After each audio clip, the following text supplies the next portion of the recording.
Amy Chase, how you doing? I'm doing great, thank you. Awesome. Well, thanks for coming on and agreeing to take a look at your story for Let Her Be Evil, the Yeah. comics anthology up for an Ignatz Award. Um, Woohoo! yeah. I think this So is my first what's time. First time Ignatz nominated, and I'm double Ignatz nominated. But we're focusing on Let Her Be Evil. But I'm just so darn proud of this whole anthology effort. I mean, just watching Cass start it from the ground up and seeing where it's gone and where it could continue to go. exactly, and I think that she handled it like perfectly. Hmm. It's hard to put together an anthology. It's like herding cats, and she did it super skillfully and on her, first try, as far as I know, at gathering an anthology together. So, Yeah, and congrats like to her. the curation of it, making sure that all the teams stayed on track. Just amazingly communicative. And then even with all of those elements, some anthologies don't succeed. I've been in Yeah. plenty that have had to cancel the crowdfunding because we just couldn't hit the numbers. And the way the community rallied around this one was really cool. Well, the whole idea of this one, I think, just like fantastic, just about letting a woman protagonist, antagonist, I guess, just like Depending on where you're standing. right, just run and be bad, and not have to justify it. That's one of my favorite. Like I love unapologetic, like unlikable female characters, even when they are the heroes. Like one of my favorite characters of all time is Jessica Jones, and she is not the most likable person. No, You kind of like her because she's like that. But even in the Alias comics, I'm like, you are a loser, and I love you so much.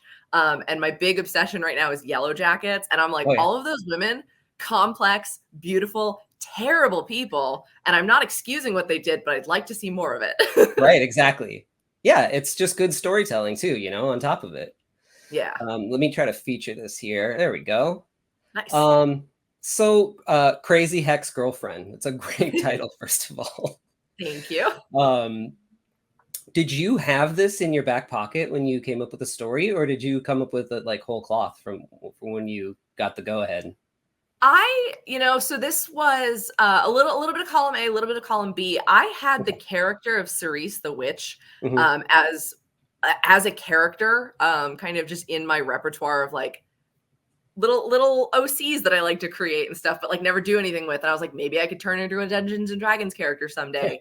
Um, but it's interesting because like tons of levels removed, she's inspired by one of my favorite manga ever, because like I had a big manga phase when I was a kid, and there Hmm. was one called Sugar Sugar Rune about witches who they use hearts as currency, but it's like done in cutesy anime girl style where like Yeah. the hearts turn into like crystals, and then that is like a form of currency. And like one of the big rules in that manga was that like a witch should never let her heart get taken, but it was like a little more metaphorical than that. And I was like, wouldn't it be like really sick if there was just a woman who didn't have a heart at all? Like it's just Yeah. a gaping hole. So then the story kind of formed around that. But what was interesting about this pitch process was I do want to give a shout out to, I originally pitched with artist Alex Moore, who had to pull out because of other scheduling obligations. They're doing amazing stuff otherwise, and I'm sorry we couldn't do this together. But Cass was really great and was able to pull someone else in who hadn't been placed. There's my sink monster, if you can There's a hear that. sink monster. There's a sink monster. But Cass pulled in Thistle Tender, who had, I believe, submitted and not placed on a team. Hmm. So we were able to then continue and develop that. And then we had Angelo Concepcion to do the lettering. But so it kind of came in different stages. But the end result, I'm super, super proud of. Yeah, Thistle's artwork is like amazing on here, and the coloring too. Like there's like this almost like once you get into the story, there's like an almost like animation cell quality to it too that I really dug. Yeah, and there's just the beautiful kind of botanical elements to it. And I Hmm. knew with the idea of Cerise not having a heart, I gave like a suggestion of like if we want some vibes, and I was like, it's Cenobite, Poison Ivy, and Mr. Sinister had a baby together, Yeah. and Thistle was able to come up with that dress that had like the harnesses pulling open the chest, and I was like, oh, this is so sexy and creepy.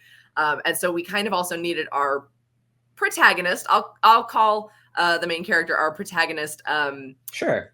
we needed her to kind of have I don't want to say like dumpier look to her, but she's obviously just been through a breakup. She's having a hard time. So like we wanted to have it so mundane compared to this like supernaturally terrifying, beautiful witch. Right.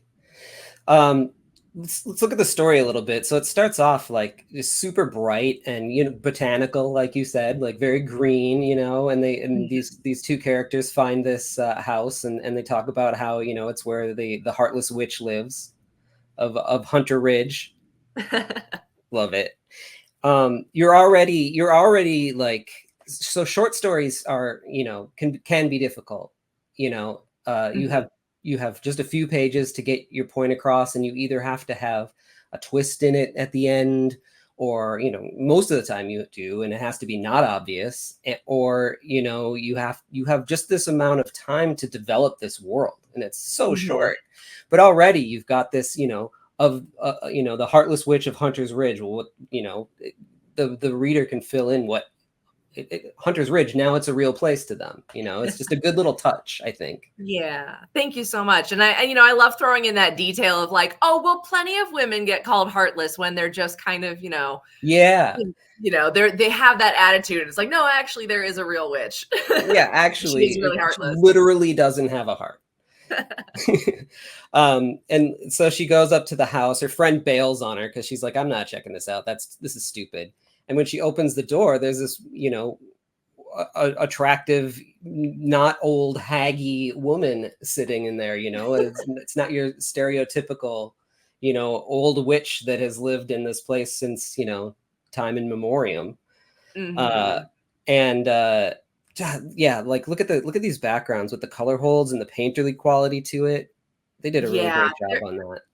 There were a few, I think, like we had some specific references for like the cauldron fountain type thing in her house, but otherwise this will like really, we had some like Pinterest aesthetic boards and really like went for decorating that house and really making it feel lived in. And it's so pretty. It's so darn pretty. It's those extra touches that, you know, make it so believable. I mean, my story in here was it's about a smart home, and so it's supposed to be a very modern apartment that this guy lives in. And so there was like basically all I had to draw was walls and some weird furniture. You know, it had to be very minimal. So, you know, yay for me, but but also like, awesome for my design. Yeah, awesome for you guys, because it's just beautiful.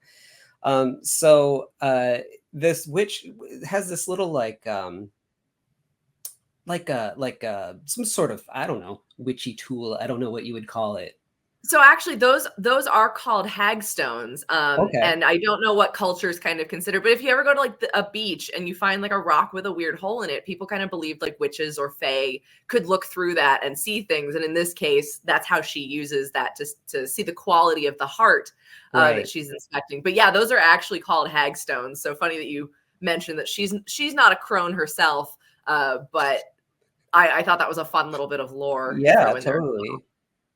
And so we see these like ice crystals on her heart. You know, her heart is like beaten. She's just been going through a breakup and is not into this, you know, is not happy about it. And so they sit down and they have a conversation, and she talks about how she can kind of take her power back. And I love this line from you that you wrote, like rings on a tree, this pain becomes part of you. You eventually grow around the grief. And I think that's just a great way to put it, no matter what it is, if it's a breakup or a loss of a loved one in some way, you know, it's just, that's a really great way to put it, because that's thank you how it is.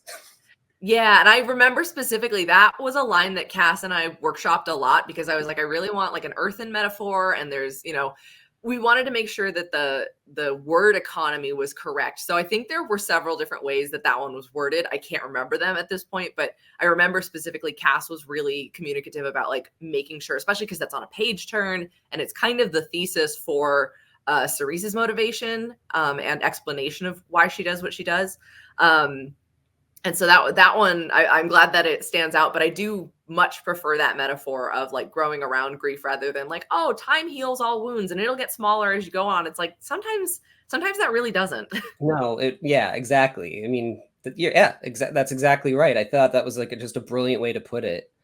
I also love the ferret, the little ferret that she has as her like familiar.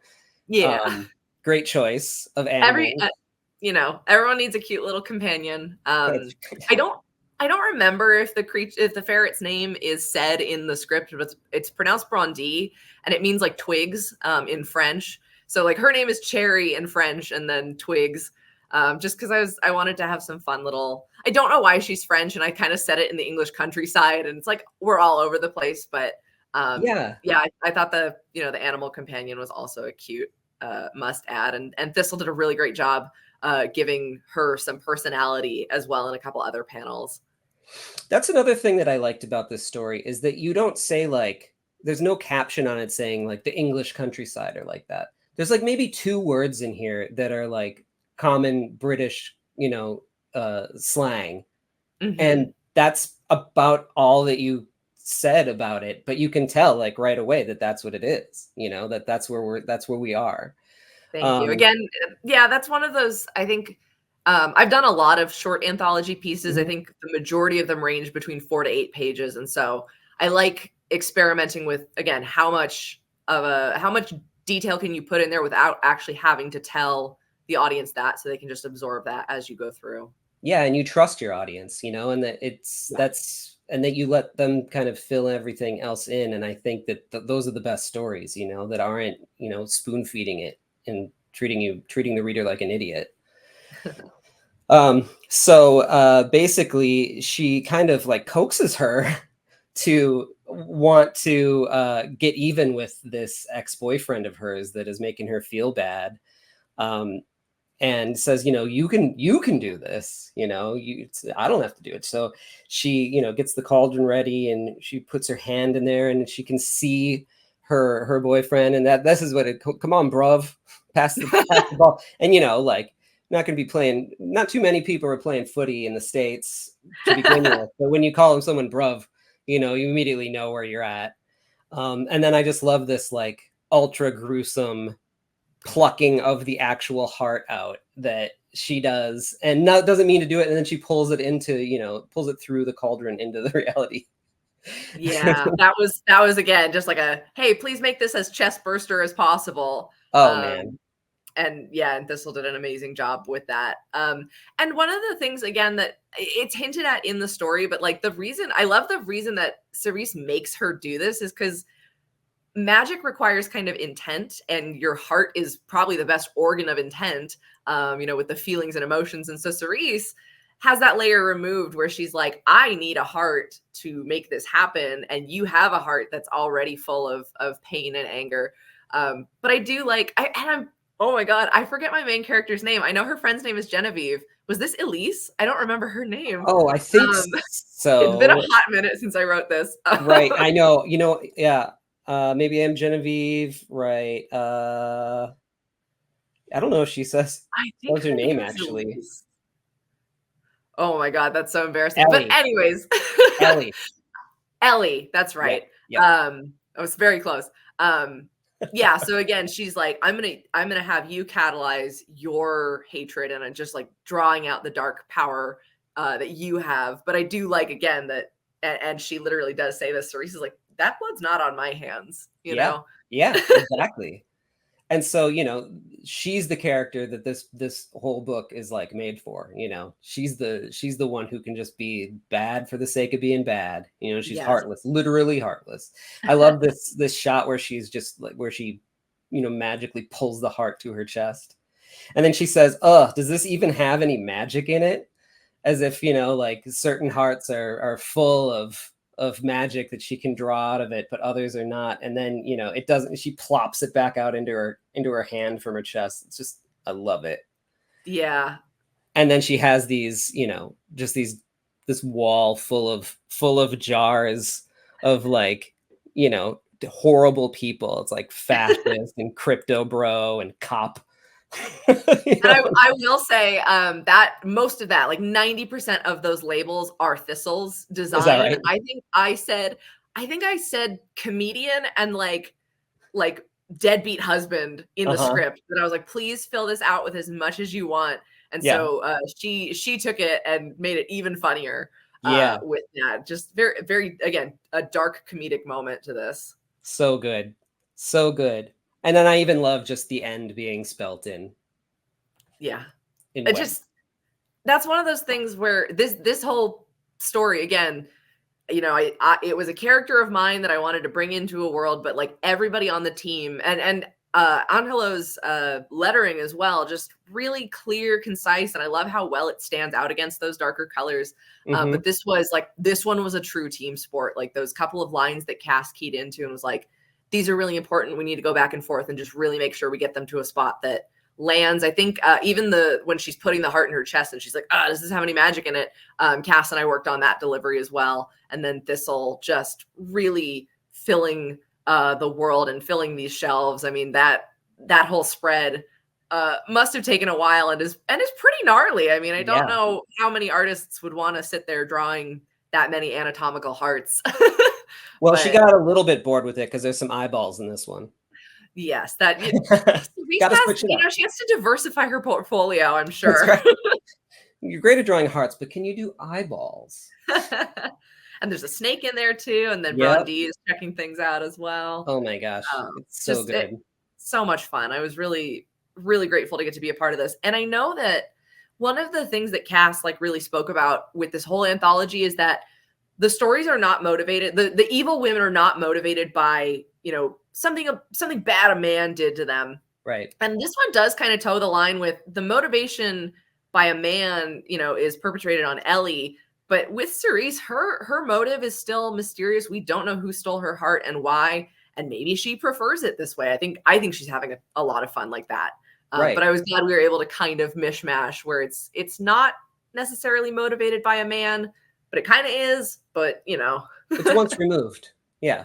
Yes. Yeah. Exactly. Well, you all did just a fantastic job on this. This entire book is an incredible anthology, you know, so I mean, I don't know what else to say about it. I mean, hopefully everybody got their copy, or if they haven't, then found a way to get a hold of it.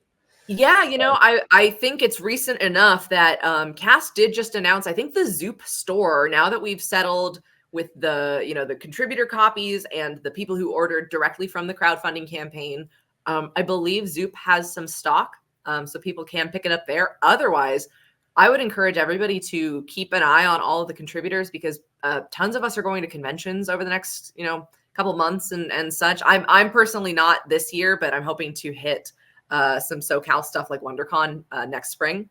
But I know I've got a huge stack of these ready to sell, but like there's quite a few people who have their copies, and there's those 3 different covers and everything. Yes, so yeah, I'll be hauling some of mine to CXC in Columbus next month. So definitely if people are there, they can snag that there. Nice. And I don't know if Cass is going to Small Press Expo, but like fingers crossed maybe, and you know, for that Ignatz Awards ceremony and yeah, hopefully, fingers crossed. Yeah, she should be there to represent. Do you have anything like coming out in the near future? Anything that you want to tell people about? Sure. You know, I know that this one is in its Ignatz voting, but I've got a couple of crowdfunding things kicking up right now, and they should be going through the end of whenever this goes up. But I am in the next Iron Circus anthology, Perfect Crime Party.